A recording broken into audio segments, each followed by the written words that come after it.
fishing man, one thing you gotta understand, you ain't got no other plan when you're a fishing man. So take a leaf from my book, from the moment you get hooked, you'll forget how long it took when you're a fishing man. Yeah.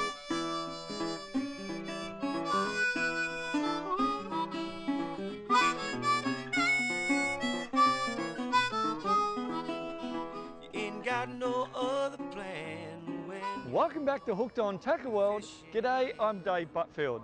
This week it's our Sydney International Boat Show special. We're here at Darling Harbour, and as you can see behind me, it's boats galore.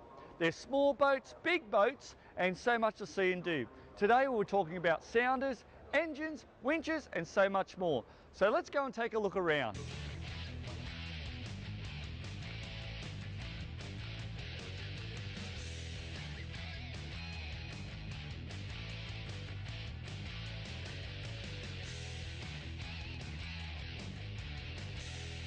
Well, there's a lot of confusion out there between 2 strokes and 4 strokes. So I've turned up at Honda Marine and I'm talking to Robert Johnson. He's going to tell us some of the benefits of owning a Honda 4-stroke engine. Mate, it's great to see you, Robert. Yeah, thanks David, great to be here. Now, Honda's been around for many years. Now, what's some of the benefits of owning a Honda engine? Well, some of the benefits include a full 5-year warranty that we're able to provide on our entire range, but it's more than just enjoying the 4-stroke boating experience. Standard unleaded fuel is all you need, so there's no mixing 2-stroke oil. Yep. So standard unleaded fuel, and no smoke or fumes or anything like that you do experience with your conventional 2-strokes. Now, they are a very quiet engine, and I'll tell you what, I've used a Honda before, and I've thought the boat was off, started it up and it was on. Yeah, I can admit I've done that a couple of times myself too, doing media days and then just enjoying boating myself. So. Now, look, they are a big engine, but Honda's done a lot of research and technology to make these a lot lighter. Yeah, a lot of people don't realise that Honda have actually been producing 4-stroke outboards since 1964. So that is the longest by any of the manufacturers that are currently present. Now, as the technology increases, new models come out, that weight is being reduced. So. What about servicing? How often should you service this engine? Once a year, every 100 hours. Okay. We recommend that you do bring it back for a first service once you do make an initial purchase after about 30 hours. But after that, once a year or every 100 hours is all that's required. Now, there's a huge range of Honda engines, isn't there? Yeah, there certainly is. Well, we start off with the little 2.3 in our portable range and go right through to the 225. Okay. Now, here at the show, this is the first time we're actually showing our new model, BF250, which will be available at dealer stores a bit later on in the year. Now, if anyone wants any more information on Honda engines, you've got a website? Yeah, for further information, go to honda.com.au, go through to the marine section and have all the information there, including fuel performance tests, specs, and a dealer locator, so you can contact your local dealer. Great, thanks for your time, mate. Thank you very much, David. Great. Well, now we're talking sounders. I've caught up with Nick from Lorenz. Mate, it's great to see you, buddy. You too, Dave. Now, people get confused with sounders, and the biggest question I get is, how do I use it? Yeah, definitely. Yeah, so people are scared to use them, but with the Lorenz, you can buy one, take it out of the box, plug it in, and away it goes. Yeah, exactly. So all the auto settings that have been built into the HDS range are just perfect for someone that's a bit afraid. They can just plug it in and away they go. Even if they use their boat once a year, when they come back to it, it's not going to be complicated to remember what you're doing. All right, well, let's see some of the features of, this is the HDS 10. It's the HDS 10, so the biggest of the Lorenz range. Has your dual card slot, so you can run a couple of charts. Okay, great. So the charts are what give you your detail when you're navigating around the areas. And you can have a blank one in there to actually save your screenshots and record your sonar as well, so you can take it out and use it on your computer when you're back at home. So it's like a memory card as well? Yeah, it is, yeah. Great. All right, so obviously at the moment we're on a full screen sonar. You can then adjust this and then split it with your chart. So a lot of people like to see where they are in relation to the world, yes, as well as what's physically below the boat. Okay. Now, how do you know which sounder to use? Look, they all have the same features. Was it more screen size? Screen size is the big factor in these. Obviously, if you're going to be running split screens a lot, it's easier to run a split screen on a bigger one than it is a small one. But there's still a lot of people that like having 2 screens, one as a backup maybe, and then they can run that one as dedicated sonar and one as a dedicated chart. A lot of it comes down to what they personally prefer to use. Now look, for in the harbour and guys who aren't going outside the heads, the 5 inch is probably a good size? Yeah, it's perfect for it. It can still do everything you can on this one. You can run a radar on the 5 inch if you want. So yeah, so all the way through, and it's just coming down to price point. Now what about your radar? Yeah, so radar, and these all just plug straight in the back. And also with the HDS we run what we call an structure scan. So running the same sonar but a much higher frequency. So running, and it gives you a much sharper image as well.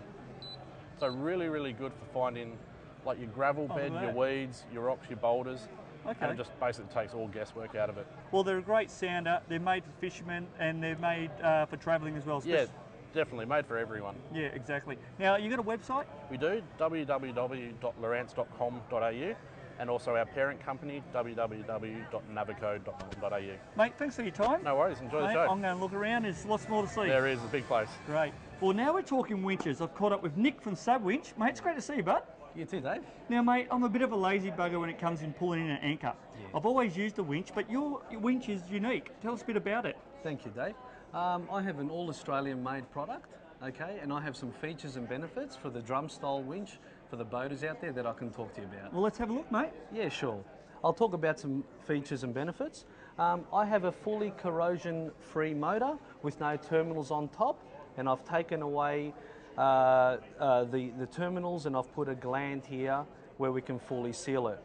Which is pretty important, Nick, because if you got it on the sit on the front of your boat, you get a big wave over it. That's right. At least you know it's going to work every time. It's not going to get corroded because you don't want water in your motor. That's correct. That's All right. correct. What's some of the other features? I have a bearing and a bearing hub support.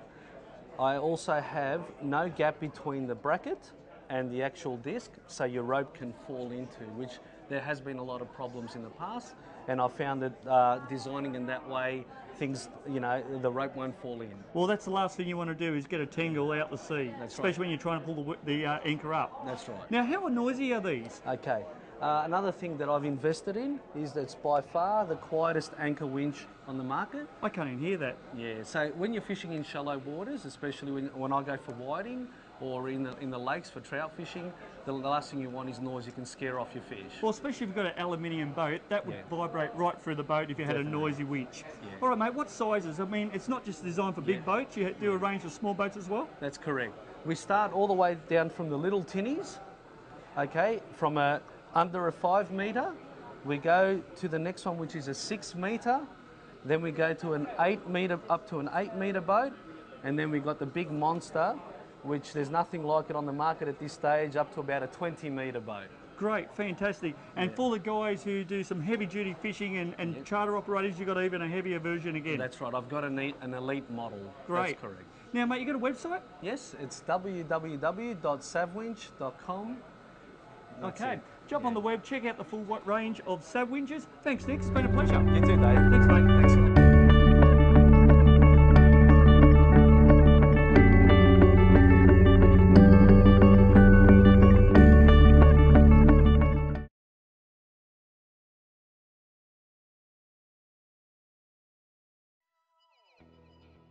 Welcome to Dave's Tackle Box.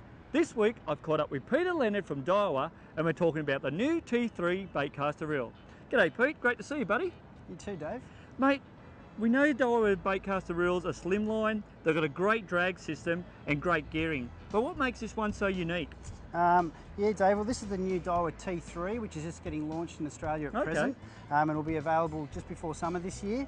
It does feature all those features that we are famous for. However, it also has the new Mag 3D braking system, which has really brought castability a long way forward in our range, and most uniquely it comes with a new T-wing system. Now what's a T-wing system? This is a casting system that really has, I think it's going to revolutionise the baitcaster market in our country and across the world, because the engineers have come up with yet another concept that really works. Okay, and it's first for Daiwa. It's a first for Daiwa and it's a first for the world. Great, well let's have a look at it. This guy here looks like a normal baitcaster. Click the thumb bar and the top opens. Yeah, that's amazing. Revealing this little T-wing inside. Basically, the line guide has always been a major restriction in castability for all baitcasters. We've tried to override that by placing our line guides a bit further away from the spool to reduce that angle. But we've been able to go even further with this by actually allowing the line guide to open up to a much wider area. So there's going to be less friction. There's no friction, or a lot less friction, you're right, so castability is greatly improved. Yeah, as you start retrieving, the top closes and it sends the